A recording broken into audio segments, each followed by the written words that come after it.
말씀은요, 요한복음 3장 16절, 성경 아냐? 그러면은, 모른다 하지 마시고, 요한복음 3장 16절 아는 척 하시면 성경 다 아는 거예요. 자, 오늘 본문에 이렇게 되어 있습니다. 하나님이 세상을 이처럼 사랑하사 독생자를 주셨으니, 그러니까 세상을 사랑한다? 독생자를 주셨다. 누구? 하나님. 그럼 하나님이 누굴까? 하나님은, 성경 피면은 창세기가 나오고, 창세기 1장 1절이 나옵니다. 태초에 하나님이 천지를 창조하시니라.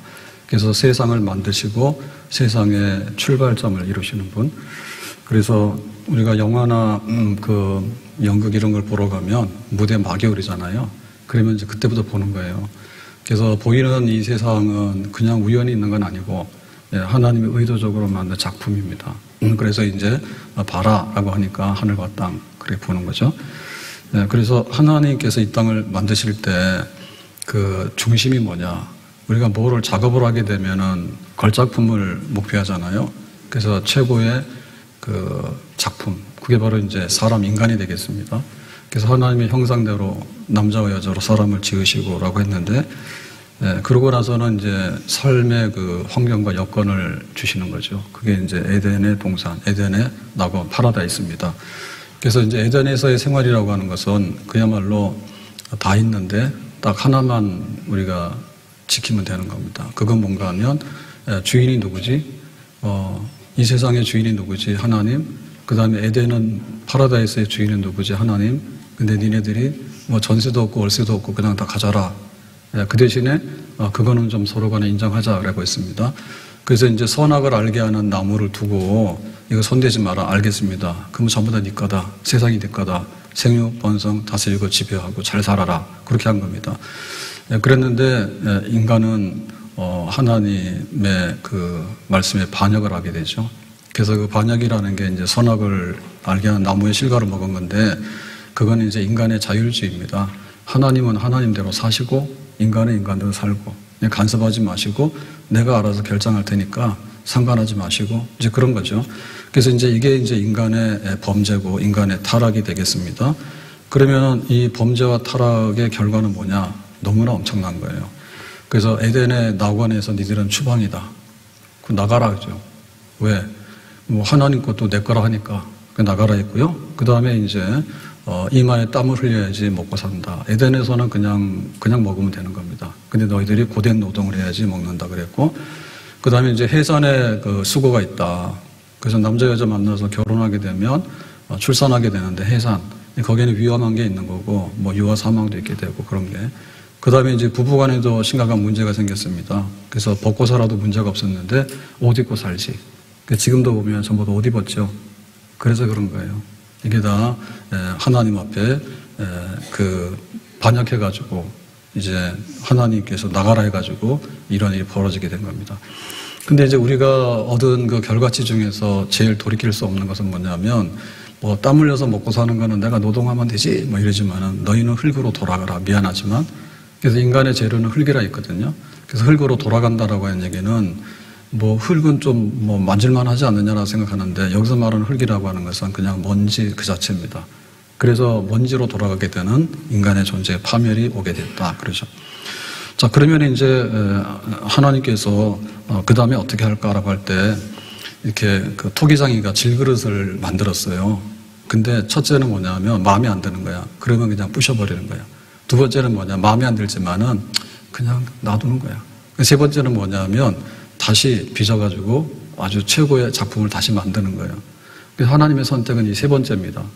그래서 하나님께서 마음에 안 들어가지고 하늘과 땅을 만들었는데 다 없애버린다.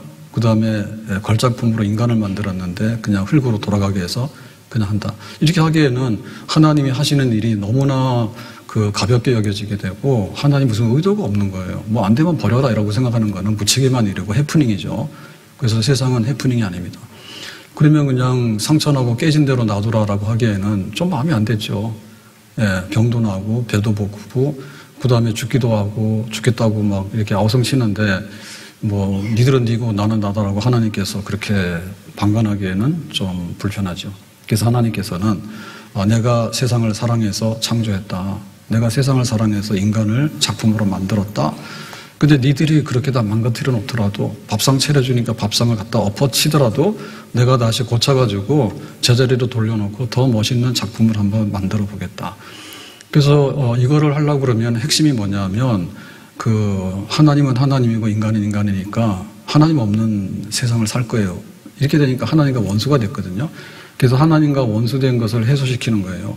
예, 하나님 앞에 우리가 화해를 하고 하나님께서 만들어 놓은 모든 것에 대해서 우리가 순복하고 그렇게 제자리로 돌아가는 것, 이제 이것이 필요하게 된 것입니다. 그래서 하나님께서는 가만 생각해 보니까 화해를 하려고 그러니까는 그냥 아무것도 없는데 화해다라고 생각하는 것은 이거는 뭐 법도 없는 거고 공의도 없는 거고 아무것도 아닌 거죠. 그래서 이제 너희들은 죄값으로 죽어야 돼. 그 대신에 살려주는 길이 있어. 그러니까는 양 하나만 가져와 이렇게 된 겁니다. 그래서 이제 이 속죄의 제물을 가져오게 되면 그 하나님의 진노를 이제 화해해가지고 얘가 대신 죽었잖아요. 양이 대신 죽었잖아요. 그러니까 알았어. 내가 너를 그냥 이렇게 화해해서 잘 받아들일게 라고 하는데 이게 재미가 붙으니까 한 번 시작한 게 양이 100이 죽고 1000이 죽고 많이 죽어도 인간의 마음은 하나님께 복종할 마음이 없는 거야. 그러니까 양만 계속해서 희생을 당하는 거야. 그래서 하나님께서 이거 원래 뜻이 아닌데 안 되겠네. 양은 내가 그림자로 보여준 거고 맛배기로 보여준 것이지 니들이 정말 나하고 화해하기 원하는 거야 나는. 그래서 이번에는 이제 사람을 보냈습니다. 사람을 보내가지고 하나님의 뜻이 이런데 너희들이 그거를 거역했잖아. 그러니까는 하나님과 화해해서 잘 살아라. 그러면 너희들에게는 복락이 있다. 그렇게 되니까 듣기 싫어. 내 맘이야 이러잖아요. 우리 사춘기 아이들이 그런 거 있잖아요. 그죠? 뭐라고 그러면은 집 나갈 거야. 그래가지고. 그러면 집에 안 들어올 거야. 막 그러잖아. 그러니까 나중에는 하나님이 보낸 사람들이 선지자들이거든요. 그러니까 이 선지자를 미워하고 입 다물어 그러고는 박해를 하는 거예요. 그러다 나중에 죽이는 거예요. 그래서 하나님이 뭐 양을 잡아서도 안 되고 선지자를 보내서도 안 되기 때문에 마지막에는 야 그러면 내가 최후의 결단을 해야 되겠다. 이 세상을 고치고 이 사람들을 회복시키기 위해서 내가 내 아들을 이 세상에 보내야 되겠다. 그래서 하나님이 세상을 이처럼 사랑하사 독생자를 주셨으니라고 하는 것은 하나님의 최후의 결단입니다. 내가 이 모든 것을 새롭게 만들어야 되겠는데 값이 얼마나 지불돼야 되지? 내 아들을 희생해야 되는구나. 그렇지만 내가 내 아들을 희생해서라도 내가 이것을 내가 회복하고야 말 것이야 라고 하는 것이 하나님의 이제 구원의 계획이고 하나님의 그 사랑이 되겠습니다. 하나님이 세상을 지을 때 사랑하는 마음으로 지은 거예요. 만약에 난폭하거나 혹은 굉장히 괴물 같으면 이 세상이 지금처럼 아름답지 않아요. 모든 게 다 흑암이고 모든 게 다 괴물입니다. 그런데 사람들이 이 세상을 망가뜨려 놓고 인간이 하나님을 대적하다 하더라도 하나님께서 참고 또 참아가지고 내가 고쳐야 되겠다. 그래서 내가 아들을 보내서라도 이 세상을 정상으로 내가 만들어놔야 되겠다. 그게 이제 하나님의 더 큰 사랑이 되겠습니다. 그래서 이 하나님의 사랑이 얼마나 큰가. 하늘을 두루마리 삼고 바다를 먹물 삼아도 한없는 하나님의 사랑 닿기로 갈 수 없겠네. 하나님께서 아들을 이 땅에 보내시는 거예요. 그러니까 하나님이 인간으로 이 땅에 온다고 하는 것은요, 이거는 어떻게 보면 모독입니다. 그래서 헬라 사람들이 철학을 좋아하잖아요. 철학을 좋아하는 사람들에게 있어서는 이게 그 신의 등급이 있습니다. 신의 등급 중에서도 제일 하급이 뭐냐면 보이는 세상을 만든 신이 제일 하급인 거예요. 안 보이는 신이 최상급입니다. 이데아의 세계에 있는 신. 근데 보이는 세상을 만든 거는 좀 하급한. 만약에 하나님이 인간으로 이 땅에 온다 그러면 그거는 신 중에서 제일 못난 신이야. 그런데 하나님께서는 그걸 하시는 거죠. 내가 이 세상을 인간을 내가 회복하기 위해서는 하나님의 아들을 인간으로 보내야 되겠다. 이거는 우리가 이해할 수 없는 신비고 이것은 기적 중의 기적이에요. 근데 하나님께서 그만큼 놔주신 거예요. 우리가 사랑한다 그러면 참고 낮아지죠. 사랑한다 그러면 참고 낮아집니다. 그러니까 하나님께서 그래 내가 만든 세상을 고치기 위해서는 내가 세상의 밑바닥에까지 갈 거야. 근데 내 아들을 내가 희생해서라도 이 땅에 보낼 거야. 그래서 이 땅에 올 때 그 낮아짐의 극치가 뭐냐면 출생지를 보면 알거든요. 그게 마국간이에요. 그래서 우리가 성탄절 되면 마국간에서 예수님이 탄생하셨다 막 그럽니다. 뭐 잘난 사람들은 마국간에 탄생 안 하잖아요. 그 다음에 출생지, 뭐 우리로 말하면 서울의 강남에서 출생했다라고 하면은 괜찮아. 근데 그 나사렛 동네의 목수의 아들이다 생각하면 그 당시에도 제일 천대받는 동네가 나사렛입니다. 나사렛 그러면 저기는 제일 못난 사람들이 사는 동네고 그 중에서라도 노동자, 이 목수라고 하는 것은 노동자의 집안인데 거기서 이제 하나님의 아들이 태어났다라고 하는 얘기는 세상에 제일 밑바닥에 찌꺼기로 태어났다고는. 그것이 뭐냐면 다시 말하면 하나님의 사랑입니다. 그래서 하나님의 아들이 이 땅에 와서 해야 될 일이 뭔가 하면 우리가 저질러 놓은 것들을 밥상을 고치고 그 다음에 우리가 저질러 놓은 것들을 이렇게 회복해서 하나님의 진노를 풀어야 되는 그걸 해야 되는 거지. 그러려면 뭐냐면 이게 처형을 당해서 죄값으로 죽어야 되는 거예요. 그래서 우리가 교회에 그러면은 십자가 그러면 사랑 그러거든요. 근데 십자가가 사랑이라는 얘기는 전혀 맞지 않는 얘기입니다. 왜냐하면 십자가라고 하는 것은 로마 시대 때 사형법이 여러 가지가 있는데 그 중에서도 가장 가혹하고 잔인하게 처형하는 중죄수들한테, 그러니까 로마 시민권자들한테는 십자가형이 없어요. 그러니까 너 같은 죄인은 십자가형이다라고 얘기하면 그런 형을 받는 거. 그러니까 이건 끔찍한 거죠. 그래서 십자가 그러면은 죽음과 저주와 모든 파멸이 나타난 데가 십자가인 거야. 그래서 우리가 거기 끌려가야 되는 거야. 그런데 나 대신해서 누군가 그 십자가에서 내 죽음을 대신하셨어. 그래서 내가 살게 된 거야. 구살생으로. 그러니까 뭐죠? 이 저주받은 십자가가 사랑의 십자가가 되는 거지. 그래서 우리가 십자가를 사랑하고 교회는 십자가가 상징이고라고 하는 것은 하나님의 사랑을 한마디로 표현하라니까 말이 필요가 없는 거죠. 십자가 그러면은 하나님의 사랑이야. 하나님께서 세상을 이처럼 사랑하사 독생자를 주셨으니 하나님께서 죄인인 나에게 사형을 내려야 되는데 당신의 아들이 대신해서 죽고 우리가 거기서 풀려나서 생명을 얻게 된 거, 그것이 바로 하나님의 사랑이지. 그러니까 우리가 그 사랑을 우리가 덧입어서 우리는 세례를 받고 교인이 된 것이에요. 보라 세상 죄를 지고 가는 하나님의 어린 양이더라. 예수 나를 위하여 시가를 질 때 저무지한 사람들 메시아 죽여 예수여 예수여 예수여 나의 죄 위하여 법의 피를 흘리니 죄인 받으소서. 예수여 예수여 예수여 나의 죄 위하여 법의 피를 흘리니 죄인 받으소서. 하나님이 세상을 이처럼 사랑하는데 그 사랑의 관심 대상은 사람이고 그 사람 중에는 죄인이고 죄인 중에는 내가 괴수라. 나 하나님 모르고 하나님 인정 안 하고 막 살았잖아. 근데 하나님의 아들을 보내서 내가 받아야 될 십자가의 처형을 대신 당하시는 것, 그 사랑을 덧입고 우리가 하나님의 자녀가 되고 우리가 영생을 얻게 되는 그런 복된 사람이 된 것이죠. 마리아가 옥합을 팠겠습니다. 옥합 안에는 향유가 들어있습니다. 이 향유는 굉장히 비싼 건데 한 1년 노동하면 벌 수 있는 수천만 원 가는 거예요. 그런데 예수님의 발에다 부어가지고 자기의 머리털로서, 여자가 머리털로서 그 예수님 발을 씻었어. 그랬더니 제자들이 뭐라고 하냐면 정신 나간 여자라고 그 비싼 향유를 여기다 쏟아붓냐 한순간에. 야, 그거 물로 발 닦아줘도 되는데 왜 향유를 가지고 난리냐 이랬거든요. 그랬는데 그게 아니라이죠. 예수님께서 얼마나 귀한 일을 하시는가 그걸 생각하니 나를 대신해서 죽기까지 하시는데 내가 가지고 있는 귀한 향유지만 이 향유를 부어서 뭐가 아깝냐. 오히려 향유를 부어가지고 예수님의 발이라도 씻는 것은 내가 그 받은 사랑에 비하면 이거는 아무것도 아니다. 그것이 우리의 심정인 거예요. 내가 예수 믿게 된 것은 그냥 믿는 거 아니에요. 내가 무슨 종교성이 있거나 혹은 내가 도덕성이 많기 때문에 그냥 믿어보는 게 아니고 나는 생명의 은인을 알게 된 거지.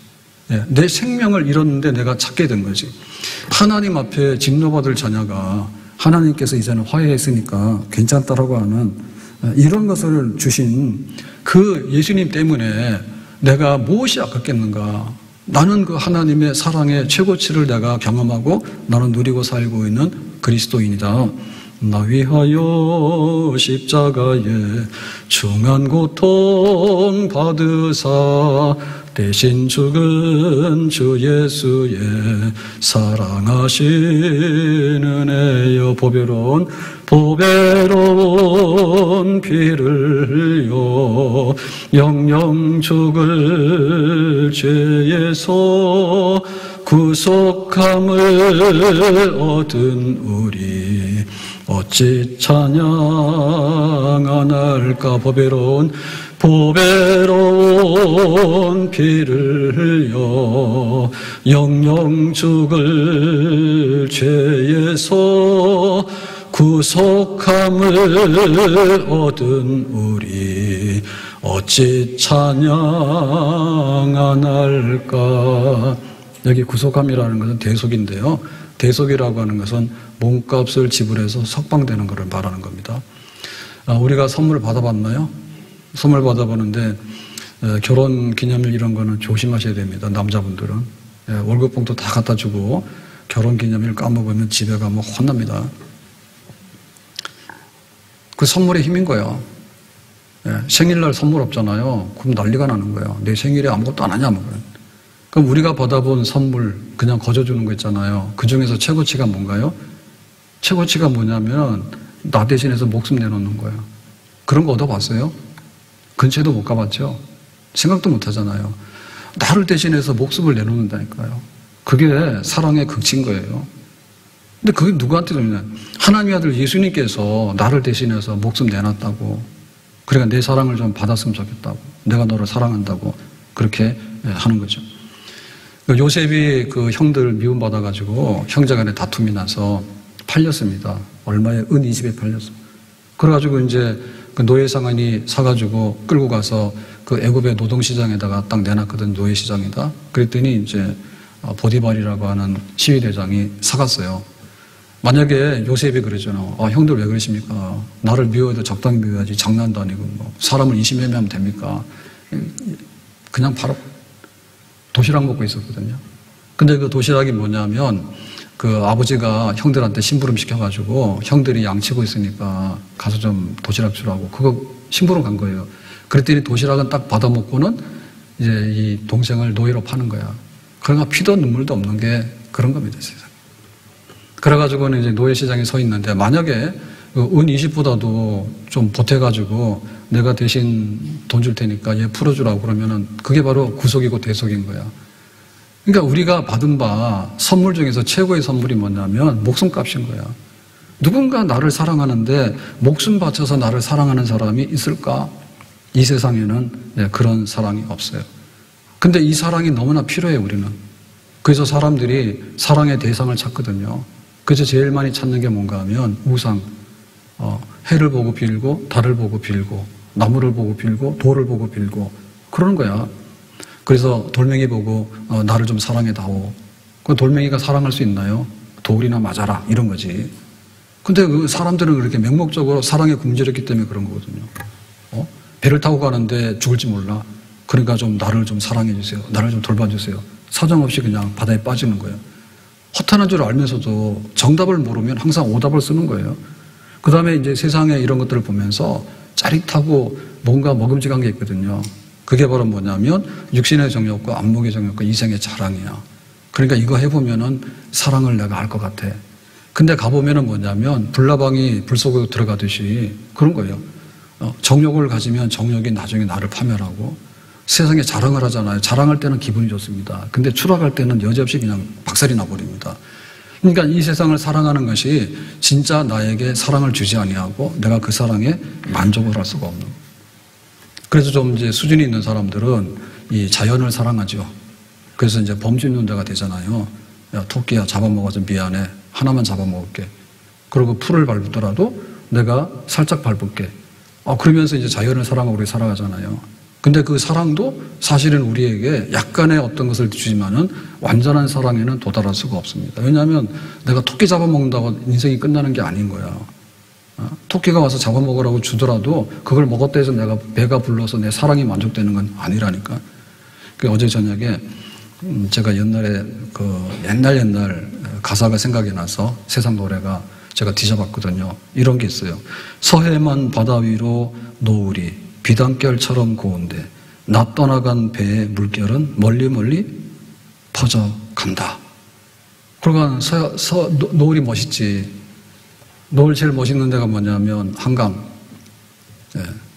비유가 괜찮습니다. 근데 여기보다 더 좋은 게 뭐냐면 성모도 노을 멋있어. 근데 그걸 보더라도 뭐냐면 거기서 사랑의 느낌 오지만 사랑이 채워지지는 않는 거 아시지? 배가 떠나가고 노을이 지고 나면 흑암이 오는 거예요. 그러니까 이게 무슨 자연을 사랑한다 해가지고 이 사랑이 채워지는 것도 아니고, 뭐 나이트클럽 돌아다니는 데서 사랑이 채워지는 것도 아니고, 뭐 돌멩이 보고 내가 너를 사랑할 테니까 네가 나를 사랑한다는 데서 그 사랑이 채워지는 게 아니라니까. 정말 실체가 있어야 되고 그 사랑을 가진 그것이 우리에게 직접 전달이 되는 건데, 제일 중요한 건 그냥 내 목숨을 대신해서 그 주는 것은 그건 진짜 사랑이 되는 거예요. 그래서 이런 사랑이 뭐냐라고 할 때 부모가 자식을 사랑하고 자식이 부모를 사랑하고 부부가 사랑하고 여기에 많은 흔적들이 남아 있어요. 그런데 부모가 자식을 사랑하는 것도 만만치가 않습니다. 만만치가 않아. 해외 입양아를 얼마나 많이 보냈어요, 우리나라가.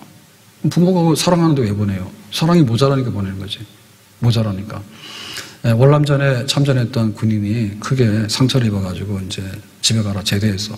그래가지고는 이제 아버지한테 가는데 그냥 막 가기 좀 놀랄 것 같으니까 전화해서, 지금 같으면 핸드폰이 있겠지만 옛날에 전화를 했는데 아버지가 받으면서 아버지 친구랑 같이 갈게요. 근데 친구가요 굉장히 좀 이렇게 부상을 많이 입어서 좀 상태가 안 좋은 친구예요. 데리고 가도 될까요? 그러니까 아버지가 야 넘어오지, 그 부담스러운 친구는 좀 안 왔으면 좋겠다 그래.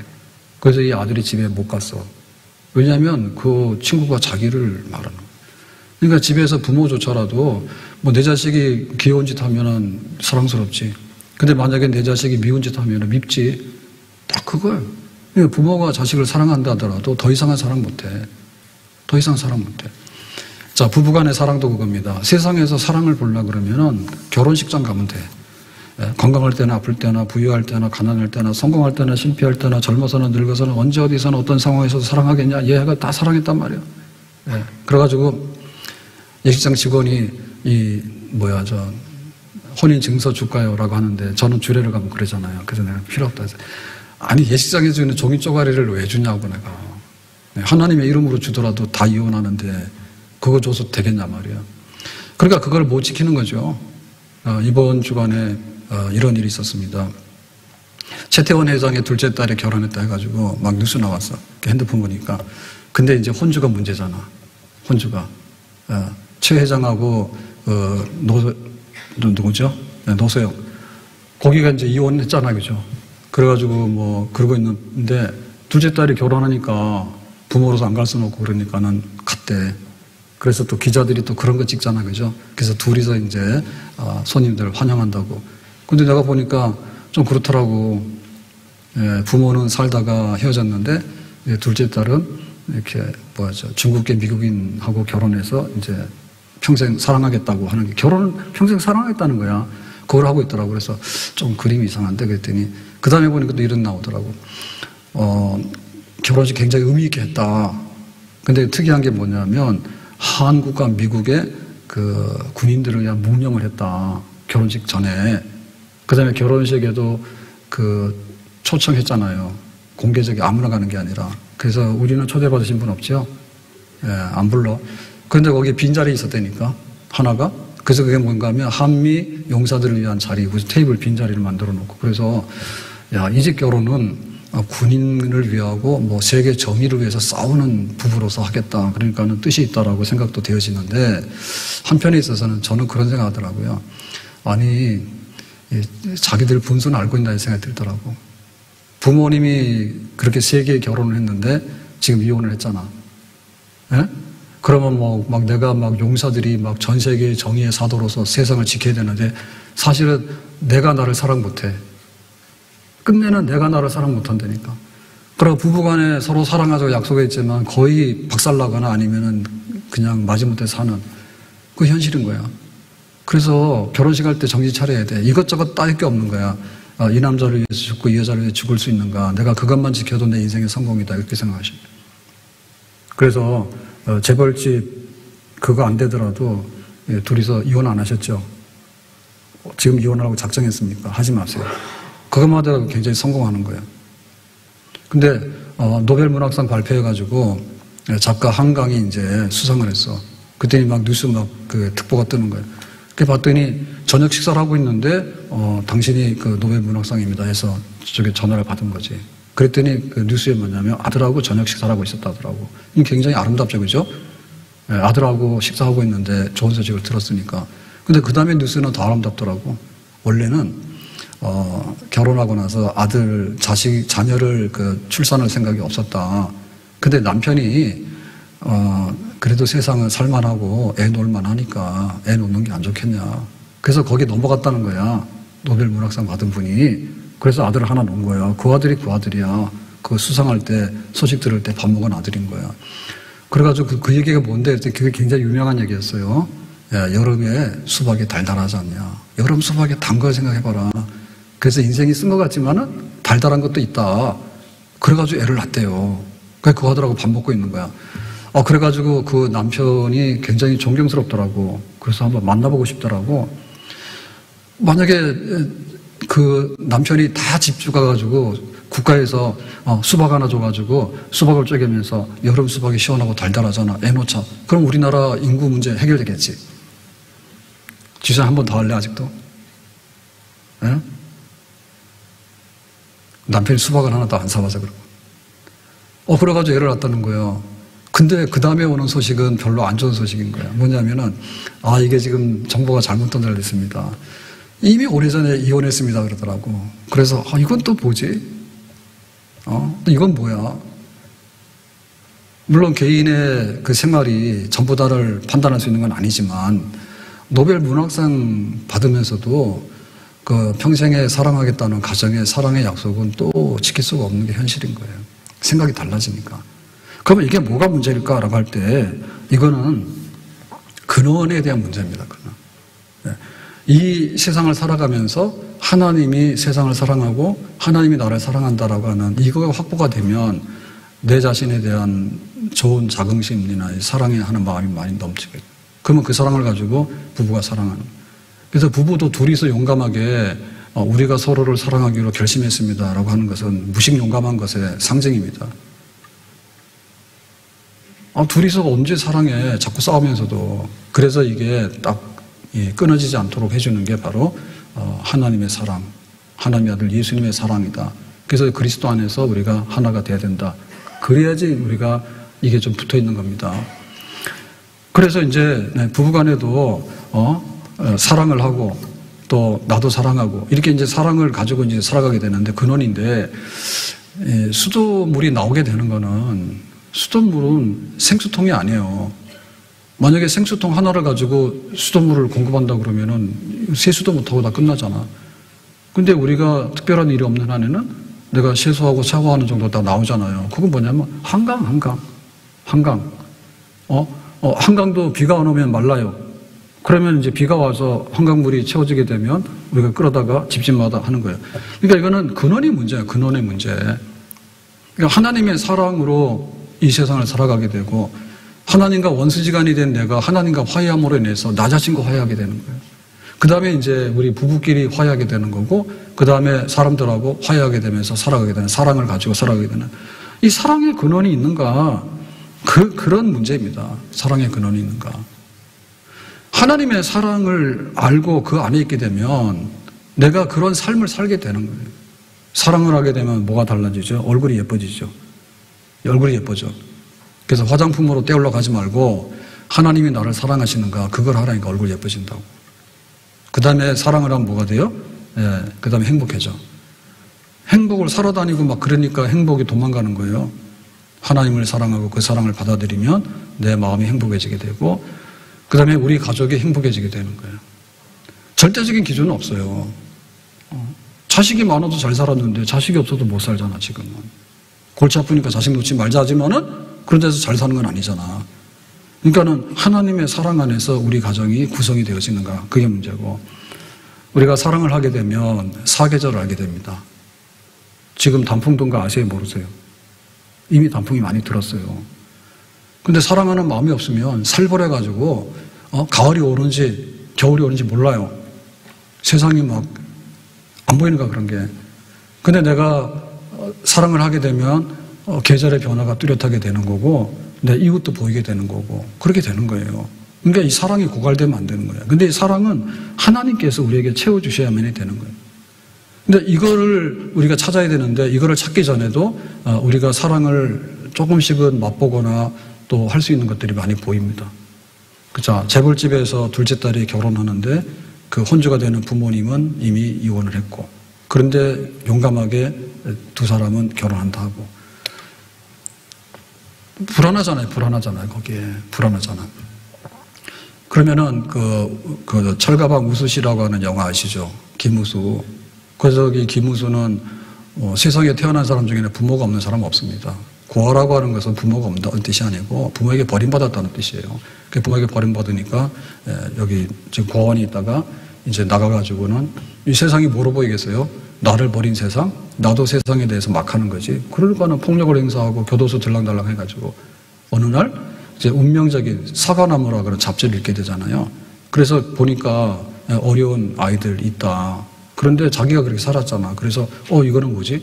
그래서 내가 이제 나가면 이제 이런 애들한테 좀 도와주면서 내가 살아야 되겠다. 그런 결심을 하게 되잖아요. 그게 그 우수 씨의 사랑 얘기예요. 자기가 중국집 철가방 배달해가지고 한 달에 70만 원을 벌면 고시원에 원룸 쪽방 있잖아요. 거기 가서 살면은 생활비 하면 한 3, 40만 원 해가지고 한 20만 원이 남나 그런데, 그러면 이제 5만 원 쪼개서 내 집 도와주고 이제 이런 걸 하다가 이제 오토바이 사고 나서 죽잖아요. 그래서 죽고 나서 보니까 이 사람이 누군지 모르잖아. 연락처가 없어서. 알고 봤더니 청와대에 이렇게 기부 많이 하고 세상을 따뜻하게 한 사람이라고 초대도 받았던 주인공이더라고. 죽고 나니까 아무도 없는 거야. 그래서 알고 봤더니 그 사람인 거야. 그래서 이제 세상에 더 알려지게 되고 그렇게 됐는데, 아무튼 간에 이 사랑 없는 세상에서 뭔가 그냥 눈을 콱 뜨고 사랑을 찾으려고 보니까 철가방에 사람 찾게 되는 거야. 재벌집 좋아할 거 없어요.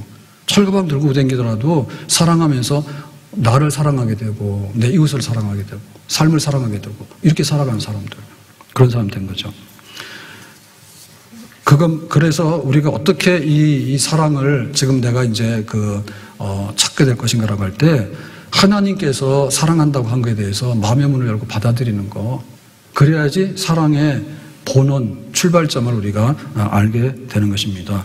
나 같은 죄인 살리신 주 은혜 놀라워 잃었던 생명 찾았고 광명을 얻었네. 다 같이 나 같은 죄인 살리신 주 은혜 놀라워 잃었던 생명 찾았고 광명을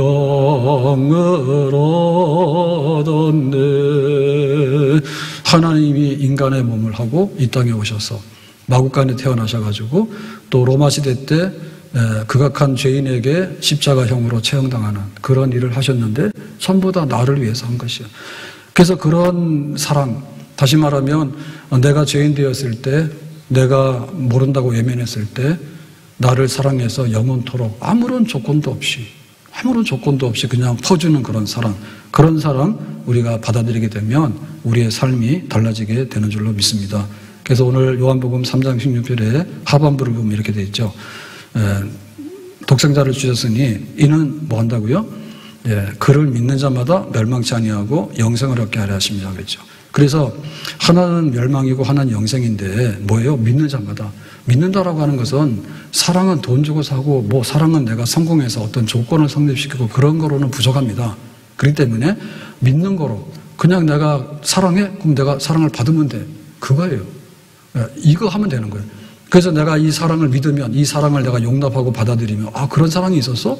나는 뭐 생일 선물인 줄 알았는데, 뭐 우리 부모님이 주는 것만 알았는데, 뭐 우리 아내가 남편이 주는 것만 알았는데, 그게 아니라 하나님께서 나를 이런 식으로 사랑하는가? 내가 이 사랑을 받아들이면 뭔다고요? 멸망치 아니하고 영생을 얻게 된다 했거든요. 그래서 여기 지금 영생이라고 하는 것은 생명입니다. 생명. 삶입니다. 삶. 그런데 이 영생이라는 얘기는 뭐냐면 완성된 최고의 높은 질의 생명. 그거예요. 우리는 그걸 원해요. 근데 이거하고 반대되는 것이 뭐냐면 멸망인 거예요. 이 생명이 좀먹고 있거나 생명이 병들어 있거나 생명이 부서지고 있으면 이건 멸망인 거예요. 근데 이 갈림길에 뭐냐면 하나님의 거저 주시는 이 큰 사랑을 내가 받아들이면 생명에 완성되는 대로 가는 거고, 내가 이거를 거역하고 그러면 에덴동에서 쫓겨났잖아요. 쫓겨나는 것이 지금 실현이 되고 있거든요. 그러니까 그것이 나에게 마지막으로 오게 되는 거예요. 그러니까 하나님하고 재미가 없으면 나중에는 노동도 재미가 없습니다. 그래서 땀만 열심히 흘리지 나중에 다 착취당합니다. 애만 열심히 놓지 애 낳아야 별로 보람이 없어요. 해산의 고통만 하죠. 애도 고생이고 놓는 산모도 고생인 거야. 그렇게 되는 거예요. 생명이 없는 거기에. 나중에 뭡니까? 에덴의 낙원을 상실했잖아요. 그러니까 여기도 아니고 저기도 아니고 다 돌아다니지만 결국에 가서는 삶의 안식처나 재미가 없는 거예요. 멸망인 거예요. 그래서 우리는 이 멸망을 지금 경험하고 있습니다. 눈 뜨면 머리카락 하나 빠지고, 눈 뜨면 허리 아프고, 그 다음에는 뭐 배고프고, 그 다음에는 뭐예요? 마음이 상하죠. 제가 왜 나를 속였을까? 사기치고, 사기당하고. 그래서 슬프잖아요. 이렇게 보니까 슬퍼. 그런 것들이 지금 이 멸망의 징조들인 거예요. 그 세상에는 멸망의 징조들이 막 가득 와 있습니다. 네, 가득 와 있습니다. 그래서 마지막에는 뭐냐면 병들어 죽는 거예요. 그게 뭐냐 멸망인 거예요. 그러니까 그걸 우리가 한 번에 팍 하지 않아서 그렇지 서서히 그 안에서 우리는 살아가는 거예요. 멸망의 조건 하에서 우리가 살아가는 거예요. 이 근원은 뭡니까? 하나님과 원수됐기 때문에 그런 거예요. 생명의 근원 되신 하나님이나 이 세상에 출발된 하나님, 그거 원수됐기 때문에 그런 거예요. 그래서 이거는 우리가 어떻게 한다 해서 부분적으로는 약간의 이 개선이 되지만 근본적인 것은 개선이 안 되는 겁니다. 전혀 다른 방식의 하나님의 사랑을 덧입어야지만이 이거를 완전하게 고치고 치유하고 회복할 수가 있는 겁니다. 그래야지 영생, 이터널 라이프가 되는 거예요. 그래서 이 영생이라고 하는 것은 뭐냐면 내 삶의 질이 좋아지는 겁니다. 하나님의 사랑을 받게 되면 나 자신을 많이 사랑하게 돼요. 하나님의 사랑을 받게 되면 아내나 남편을 좀 더 많이 사랑하게 돼요. 하나님의 사랑을 받게 되면은 내가 양식이 좀 부족하더라도 배부르게 돼요. 하나님의 사랑을 내가 받게 되잖아요. 그러면 이웃을 미워하고 싸움하는 것보다는 내가 좀 용납하고 많이 화해를 하는 쪽으로 가요. 그러니까 그 하나님의 사랑이 내 속에 있게 되면 건강도 좋아져요. 건강도 좋아져요. 마귀짓하고 그러면은 건강이 다 멸망합니다. 그러니까 하나님의 사랑이 내 안에 있을 때 지금 내 속에서 영생이 싹이 트기 시작하는 거예요. 그래서 이 세상이 아름다운 세상이고 좀 살만한 세상이구나. 그렇게 되어지는 거예요. 그래서 이 생명이 점점 싹이 나잖아요. 그렇게 되면 나중에는 이제 왕성하게 돼가지고 마지막에 최후의 영생에 우리가 도달하게 되잖아요. 그거는 뭐냐면 만찬이죠, 만찬. 네. 생명의 끝은 잔치입니다. 네. 이 잔치는 세상 잔치 가지고는 모자라는 겁니다. 그래서 하나님께서 베푸시는 마지막에 최후의 잔치, 우리가 말하는 천국의 마지막 최후의 복락의 잔치에 가게 되면 거기는 병든 사람도 없고 아픈 사람도 없고 슬픈 사람도 없고 사기당한 사람도 없고 전쟁당한 사람도 없고. 지금 김정은이가 러시아에다가 군인들을 많이 보낸대.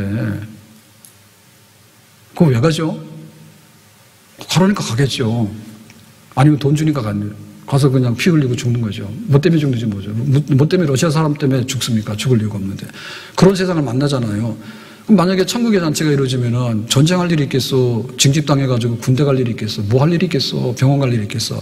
그러니까 우리가 바라는 생명의 완성, 하나도 흠이 없는 완전한 생명이 그 미래에 있는데 이것은 우리가 이렇게 노력해서 얻는 것이 아니고 마지막에는 하나님이 만들어 놓은 것에 우리는 그냥 믿음으로 인해서 참여하게 되는 것입니다. 그래서 우리가 이 땅에 사는 동안에 정말 그 하나님의 사랑을 던지고 살게 되면 내가 병들었을 때 절대 낙심하지 않아요. 내가 가난하더라도 절대 낙심하지 않아요.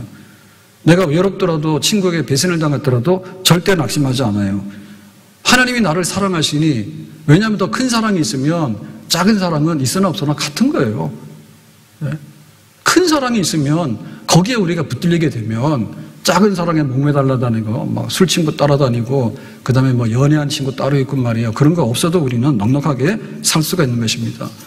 내가 병들어도, 내가 실패하더라도, 내가 가난하더라도 나를 외면하지 아니하시고 내가 너를 위해서 죽기까지 했는데 내가 무엇을 더 아까워가지고 너에게 그것을 안 주겠냐고. 하나님께서 나를 그렇게 사랑하신다고. 그리고 이 세상의 삶이 마치게 되면은 하나님께서 마지막 잔치를 내가 준비했으니까 영원한 복락에 마지막으로 참여하게 되자고. 그렇게 우리를 데리고 가시니 우리가 얼마나 복되고 아름다운 사람인지 모르겠습니다. 하나님 사랑의 눈으로 너를 어느 때나 바라보시고 하나님 인자한 귀로서 언제나 너에게 기울이시니 어두움에 밝은 빛을 비춰주시고 너의 작은 신음에도 응답하시니 너는 어느 곳에 있든지 주를 향하고 주만 바라볼지라. 하나님 인자한 하나님 사랑의 눈으로 너를 어느 때나 바라보시고 하나님 인자한 귀로서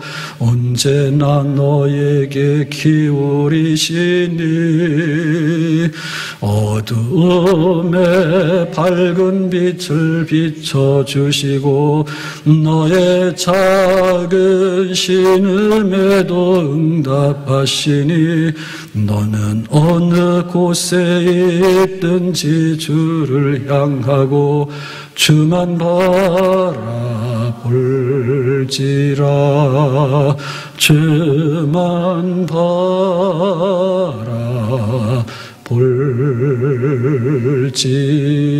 바라볼지라. 우리 삶에 진짜 혁명이 일어나게 되는 것. 하나님이 나를 사랑해? 그럼 나도 하나님 사랑해야 되겠지. 그래서 우리의 모든 것을 하나님의 사랑 안에서 살아가는, 하나님의 품 안에서 살아가는, 하나님의 교제 안에서 살아가는 새로운 인생, 새로운 생명의 삶이 우리 속에 있습니다. 다 예수 믿고 또 우리 믿지 않는 가족들 다음 주에 초청하는 주간인데 정말 이 땅에 사는 동안에 하나님의 자녀가 되어서 살아갈 수 있는 그런 새로운 날들이 될 수 있도록 함께 해주시기를 예수님의 이름으로 축복합니다. 기도하겠습니다. 오늘 주신 말씀과 같이 하나님의 사랑을 받아들여서 멸망에서 영생으로 그 영생을 지금도 누리고 영원토록 누리는 그런 생명의 삶으로 우리를 인도해 주시기를 바랍니다. 예수님의 이름으로 기도합나이다. 아멘.